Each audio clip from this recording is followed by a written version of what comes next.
La desaparición de los hermanos Ruth y José causó gran conmoción en la opinión pública española. Inicialmente se creyó que habían sido víctimas de un secuestro, pero las investigaciones revelaron que el padre, José Bretón, no decía la verdad al reportar la supuesta desaparición de sus hijos. Las cámaras de tráfico mostraron que él no llevaba a los niños en el coche, contradiciendo el testimonio que rindió inicialmente al señalar que los había llevado a jugar al parque. La policía encontró restos óseos en la finca de Las Quemadillas, propiedad de Bretón, que inicialmente se creyeron pertenecientes a un perro, pero luego se confirmó que eran humanos y que correspondían a los niños desaparecidos.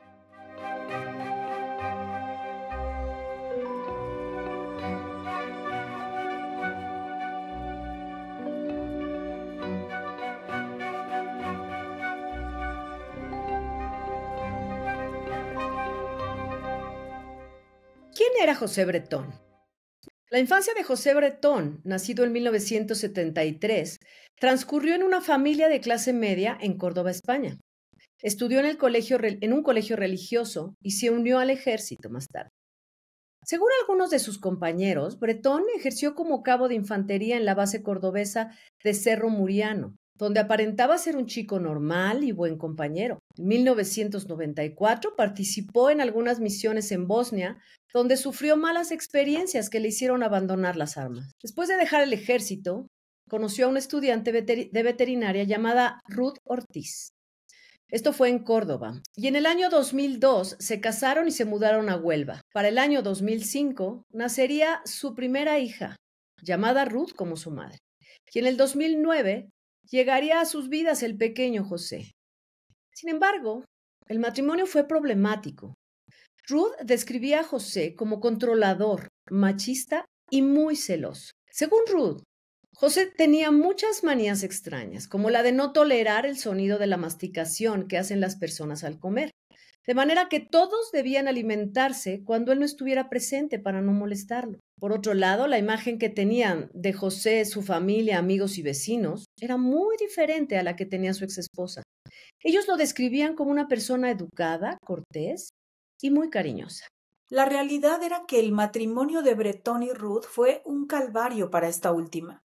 Según declaró ella al psicólogo Francisco Márquez Pérez, estuvo viviendo con un lobo vestido de cordero, ya que sufría continuos maltratos psicológicos. Durante las sesiones con el especialista, Ruth describió a su marido como un hombre controlador, machista, celoso y obsesivo, que la tenía completamente anulada y presentaba un estado depresivo, miedo, pérdida de autoestima, trastornos de la alimentación y del sueño. Sin embargo, cuando se realizaron los primeros informes psiquiátricos a Bretón debido a la desaparición de los niños, se llegó a la conclusión de que había vivido situaciones en las que él se encontraba como rehén y sumiso en una situación familiar determinada y que por lo tanto era muy poco probable que maltratara a su mujer. Ruth terminó por no tolerar las manías y maltratos de José, por lo que le solicitó el divorcio, cosa que él tomó de muy mala manera, pero al no tener más remedio tuvo que acceder. José se mudó de vuelta a Córdoba, donde vivían sus padres, y cayó en una severa depresión. Debido a ello consultó a un psiquiatra y éste le prescribió medicamentos para regular su estado de ánimo. En cuanto a la relación con Ruth y sus hijos, ambos trataron de establecer un acuerdo en el que los pequeños harían su vida de lunes a viernes en Huelva con su madre y pasarían los fines de semana en Córdoba con su padre, ya que esto era lo más práctico porque ambas ciudades se encuentran a unas 2 horas de distancia en automóvil aproximadamente. Los hechos. El 7 de octubre del 2011, José Bretón fue a Huelva a recoger a los niños para llevárselos a Córdoba por el fin de semana como estaba pactado.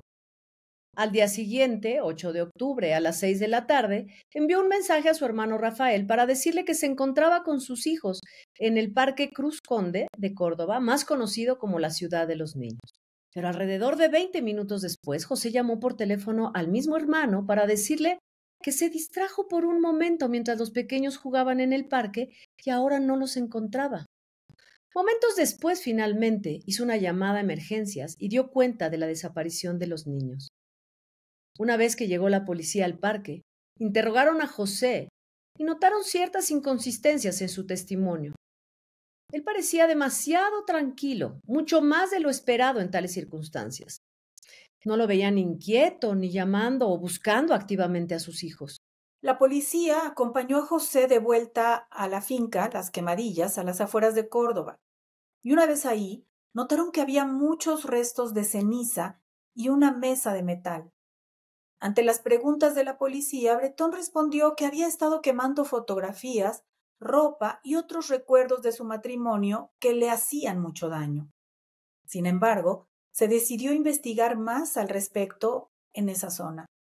La forense de guardia, Josefina Lamas, acudió al lugar junto con el juez y otras autoridades, y al encontrar huesos entre los restos quemados, asumió que eran residuos de animales. Según Bretón, en efecto, había quemado animales disecados que su mujer, por ser veterinaria, había dejado en la finca. Los restos fueron llevados a las instalaciones de la policía para ser analizados con mayor detalle. Como todo resultaba cada vez más sospechoso, Bretón fue detenido provisionalmente, sobre todo porque para entonces ya se habían revisado las cámaras de seguridad del parque y se llegó a la conclusión de que él nunca llevó allí a los niños. Entretanto, la forense que se había llevado los restos huesos calcinados para analizarlos, concluyó que no se trataba de huesos humanos, sino de roedores. Este error entorpeció gravemente las investigaciones, pues provocó que la búsqueda de los niños se prolongara por 10 meses más. Se desplegaron muchos recursos humanos y materiales, incluyendo geolocalizadores, para buscar a los pequeños por toda la finca, cuando en realidad ya tenían en su poder lo que quedaba de ellos. El grave error de la forense fue causa de una gran pérdida de tiempo y recursos de todo tipo en este caso. Al estancarse la investigación, el juez autorizó la intervención de un nuevo forense, el doctor Francisco Echavarría, quien estableció que definitivamente los restos óseos eran de los niños. Por su parte, la forense Lamas siguió sosteniendo que no era así. Más tarde intentó justificar su error, asegurando que se había roto la cadena de custodia e incluso que los huesos analizados habían sido cambiados por otros, cosa que nunca ocurrió. Por fin la investigación reveló que José Bretón había planeado y ejecutado el crimen de manera premeditada y que había simulado un secuestro para encubrir su delito.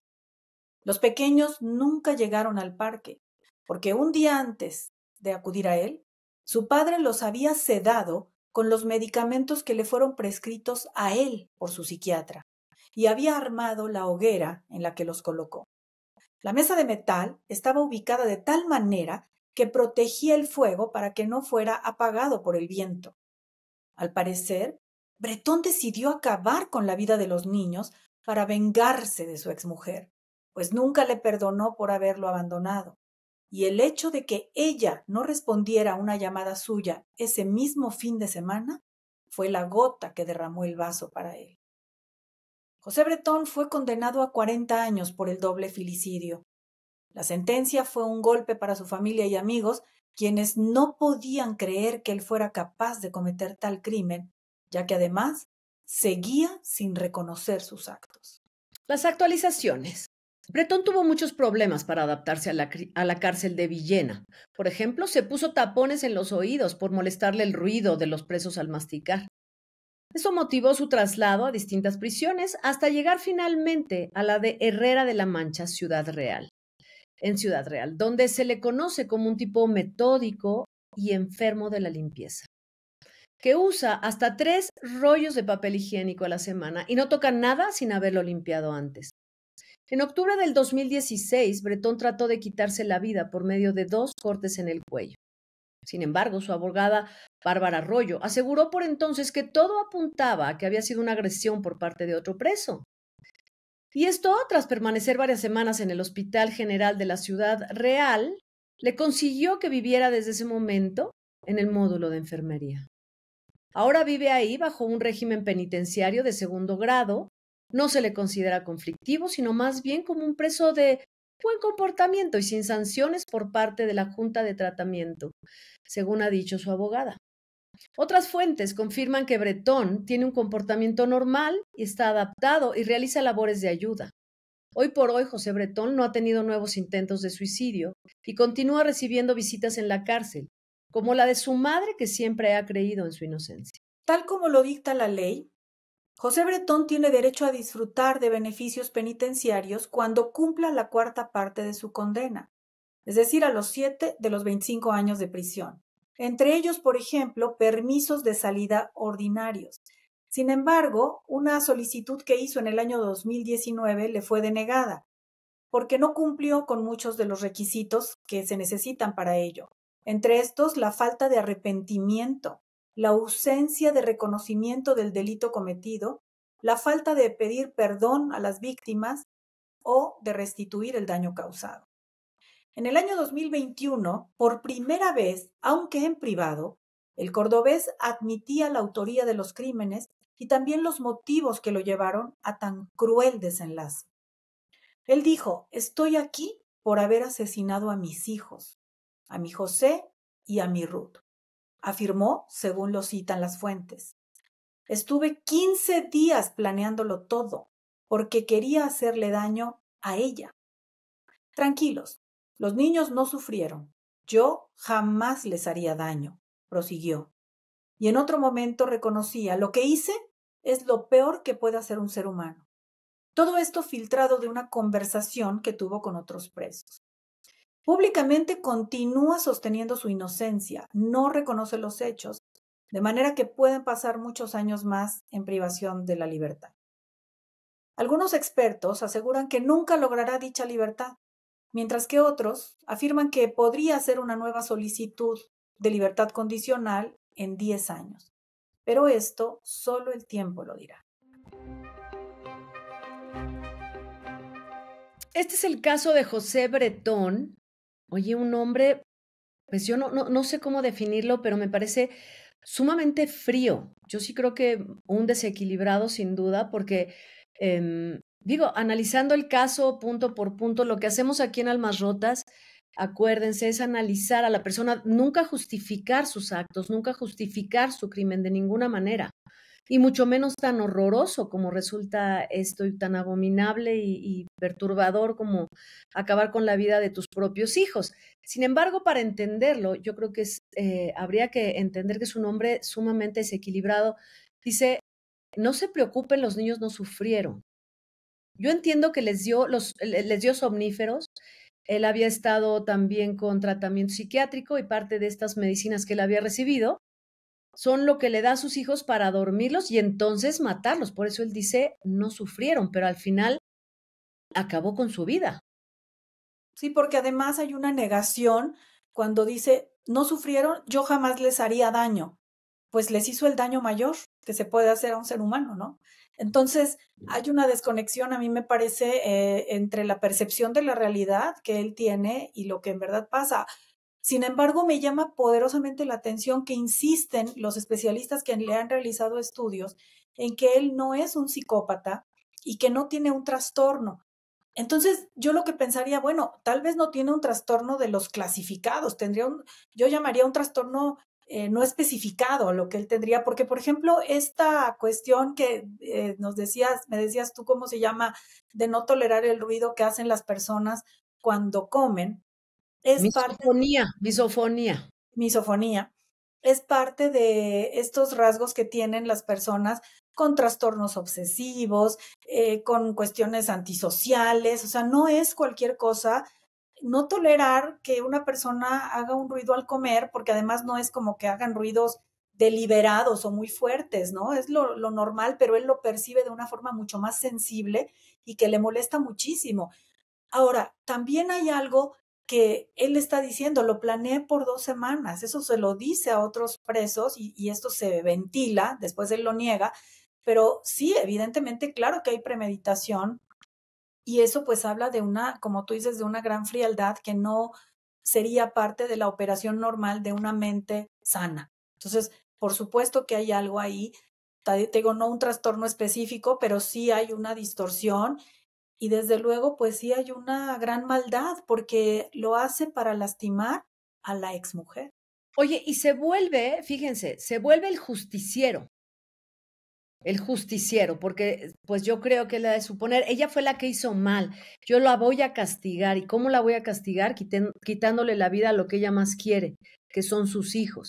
Él es el gran justiciero, el controlador. Ella no se equivocaba cuando lo define como un controlador, como un, si no, no sé si machista, pero controlador sí, como un obsesivo también, que no creo que haya sido, si no era paciente con escuchar a la gente masticar, si tenía esta obsesión o este estado de nervios alterado por escuchar los ruidos de otros, pues imagínate lo que para él significaban dos pequeñitos, porque estos niños no tenían más de 5 años, 6 años, me parece que tenía uno, dos tenía otro, eran muy chiquitos. Sí, ¿Cómo va a tener un hombre que tiene esta alteración nerviosa que probablemente, no lo aseguro, probablemente hubiera estado causada por estar en la guerra, donde tuvo que abandonar las armas porque había sufrido mucho? exacto. Pues probablemente también tuviera un síndrome de estrés postraumático con respecto a la guerra y los ruidos le perturbaban, algo, era un disparador esto, ¿no? Ujú. Pero definitivamente si un hombre, pues la familia lo define y la mamá lo sigue creyendo inocente cuando a todas luces es culpable, él lo ha dicho. No podemos saber cómo cometió exactamente el crimen, porque él sigue diciendo que es inocente, más que en ese momento, que en este grupo de que se juntan dentro de la cárcel, confiesa el crimen.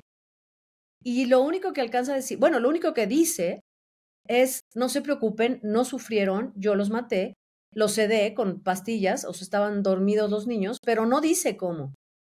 Los quemó, al final de todo acaba con su vida, o sea, al final los incinera, pero Sí, de una crueldad brutal. Y lo que tú mencionaste que también es de llamar la atención es, no muestra arrepentimiento. ¿no? No, y eso pues obviamente nos hace pensar en, claro que sí hay una psicopatía, ¿no? Si no muestra arrepentimiento, remordimiento, sí tiene que haber algo ahí. Lo que las autoridades cuando hacen ya la reconstrucción final o la hipótesis final de cómo fueron las cosas, es la que da cuenta de la manera en la que esto se llevó a cabo, aunque no haya salido de él en una confesión, y es así, o sea, él ya lo tiene planeado, lleva los medicamentos, se lleva a los niños a la finca, en la finca los seda y de ahí no se sabe, porque no hubo forma, precisamente por esto de la incineración, no hubo forma de saber si tal vez los niños ya habían perdido la vida por la sobredosis que él les administró de medicamentos porque eran muy pequeños. Entonces, existe la posibilidad de que ellos ya hubieran perdido la vida antes de que los pusiera en esta hoguera o no, eso sí no se sabe. Entonces, él los coloca ahí, se espera a que todo eso pase toda la noche, toda la mañana del día siguiente y entonces por la tarde toma el coche, va a este parque, que hay imágenes de cómo él entra solo, sin ningún niño, al parque, y ahí decide por ahí de las 6 y algo de la tarde llamar al hermano y empezar esta historia de, ay, no los encuentro, estábamos aquí jugando y ya no están, no los encuentro, bueno, pues llama a emergencias y todo lo demás, pero en realidad eso ya no tenía ningún sentido. Sí puede haber una cuestión de estrés postraumático que también generara un trastorno de ansiedad y de mucha desorganización en la mente, aunado a las manías que probablemente él ya tenía, o un trastorno obsesivo que probablemente ya tenía y se incrementó tanto por la experiencia de la guerra como por la experiencia de la separación, pero también de la paternidad, porque durante los interrogatorios, Ruth, la ex esposa, dice que no era muy cercano a los hijos, que no era muy afectuoso con los hijos ni les tenía gran paciencia, que sí decía que los quería, pero no, o sea, a diferencia de lo que dice la familia de él, que no es cierto que era un papá entregado o muy involucrado en la vida diaria de sus hijos. O sea, hay versiones también de esto. Eso es curioso porque también este tipo de personas, pues sí, pueden dar una cara afuera y tener otra dentro del entorno familiar. Pero entonces ahí también digo, y con todo el respeto y el comprender el dolor inmenso de esta mamá por sus hijos, yo me pregunto, si tú sabes que este es un hombre controlador, intolerante, ¿por qué accedes a que se los lleve de fin de semana solo tan pequeñitos? Como que ella confió, ¿no? Demasiado, siento yo. Es que yo creo que a lo mejor, a ver, ella lo define como machista, como celoso, como controlador, pero no creo que hubiera tenido esta, o sea, que ella hubiera pensado que iba a llegar a tanto. No, no, no, nunca. No tenía la menor idea. Finalmente ella debe haber percibido eso con ella, Ujú. machista, o sea, todas las definiciones que tiene son para con ella, pero nunca lo describe como un hombre violento, por ejemplo. Pues no, esa Es que parte además no. no es violento. Violento en sí, de golpear, azotar, manotear, pues no es violento, no es un hombre violento, es sencillamente un hombre controlador. Y lo que hace, de hecho, con los niños, la forma en que acaba con su vida no es violenta. Pues no, O porque sea, vaya, intenta. me refiero a violenta de explosiva. Sí es violenta, por supuesto que es violenta, pero no es explosiva, no es, hemos visto otros casos y vamos a ver otros casos que estaba leyendo que son brutales, que no entiendes cómo puedes ejercer tanta fuerza contra menores o contra otra persona, pero en este caso no. En este caso él no ejerce, al contrario, los debe haber convencido y los niños lo seguían y los niños sí querían ir con él porque la mamá no se los hubiera soltado, si los niños hubieran llorado y hubieran dicho, no, no, no, con él no, qué miedo, con él no, pues no, Pues sí, sí, eso sencillamente tienes no, o razón. sea, así que yo creo que él además está considerado como un hombre que tiene una inteligencia superior al promedio, no es ningún tonto. Ujú. Un hombre inteligente, es un hombre que sabe lo que hace, que según Sí, los estudios psiquiátricos dicen sí sabe diferenciar del bien y, o sea, sabe lo que está haciendo. Y la frialdad, lo que sí creo es que haya tenido un brutal desapego a los niños, porque aunque se refiere a ellos como mi José y mi Ruth, pues no le haces algo, eso no se lo haces a alguien a quien amas. ¿Te quieres vengar de tu esposa? Pues te vengas de otra manera. y aparte, Hemos visto muchos matrimonios que se llevan a los hijos y exacto, los esconden y ya no te, y cuántos hemos visto desaparecidos y a lo mejor luego los encuentran, a lo mejor no, pero tú te los llevas porque los amas y los quieres contigo y no puedes superar no poderlos ver diario. En fin, que no digo que esté bien, pero hay un causal de por qué te estás llevando a los hijos. Y aquí no te estás llevando a los hijos, estás acabando con la vida de tus hijos. No creo que hubiera existido un gran amor por sus pequeñitos.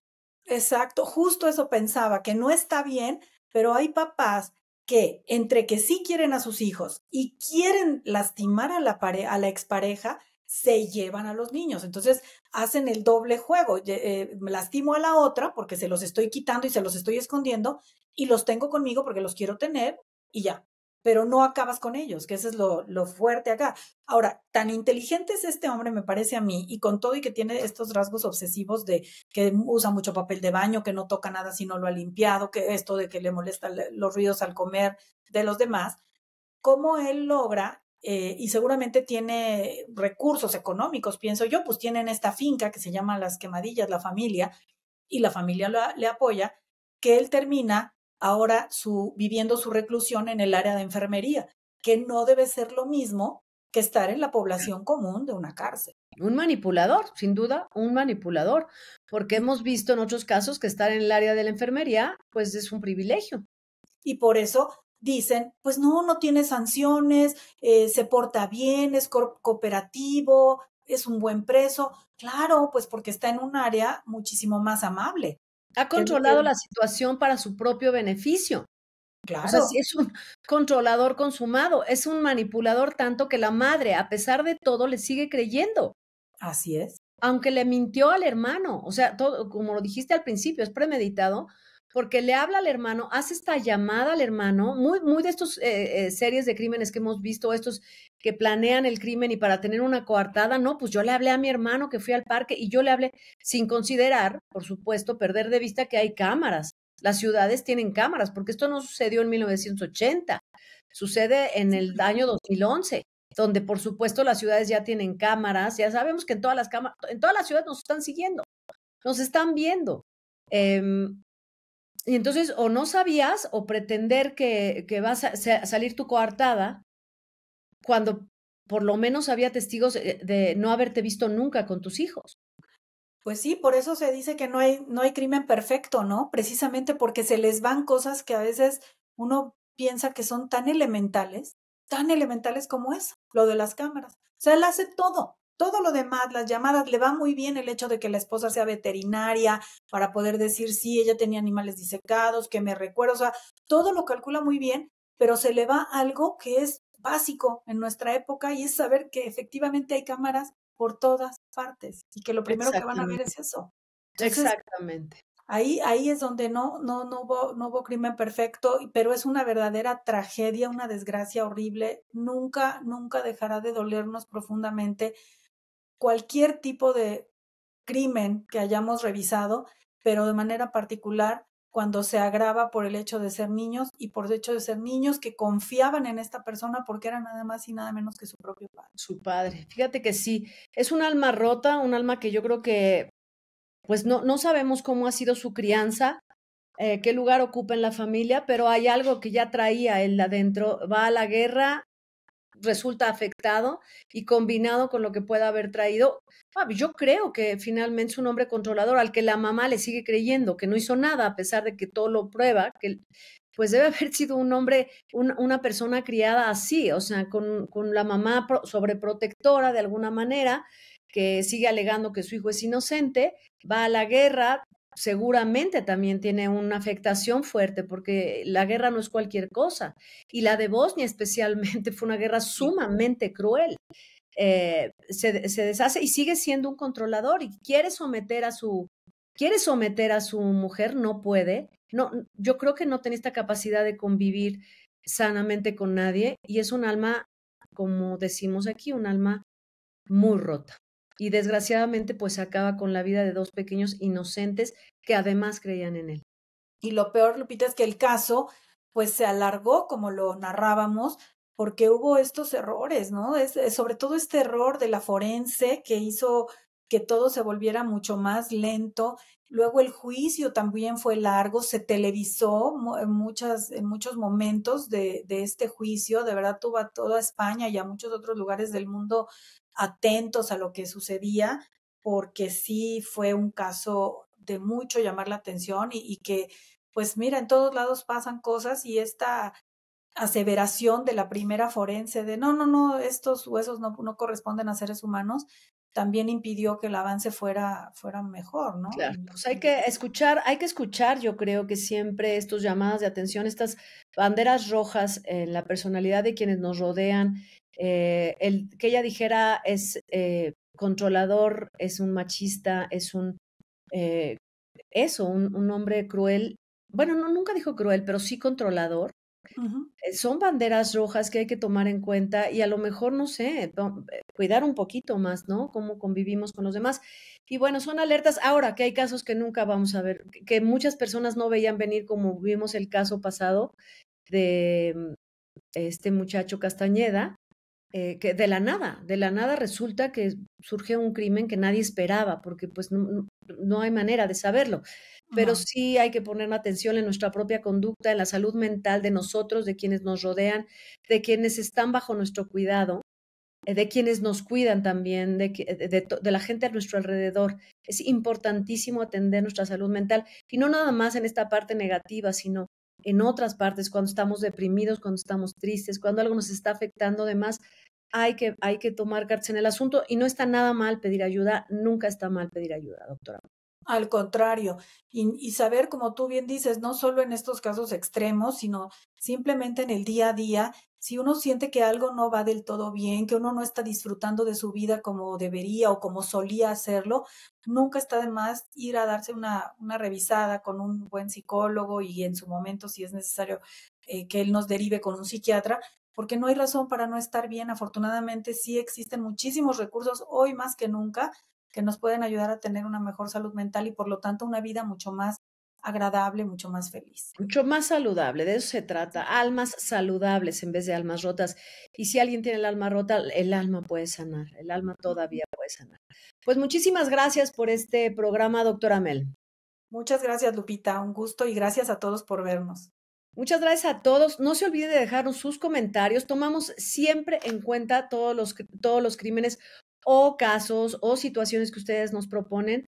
Por supuesto que las tomamos en cuenta. Estamos aquí pendientes. Gracias por sus likes, por compartir el programa, por los comentarios que nos dejen y nos vemos en la próxima entrega de Almas Rotas. Hasta luego.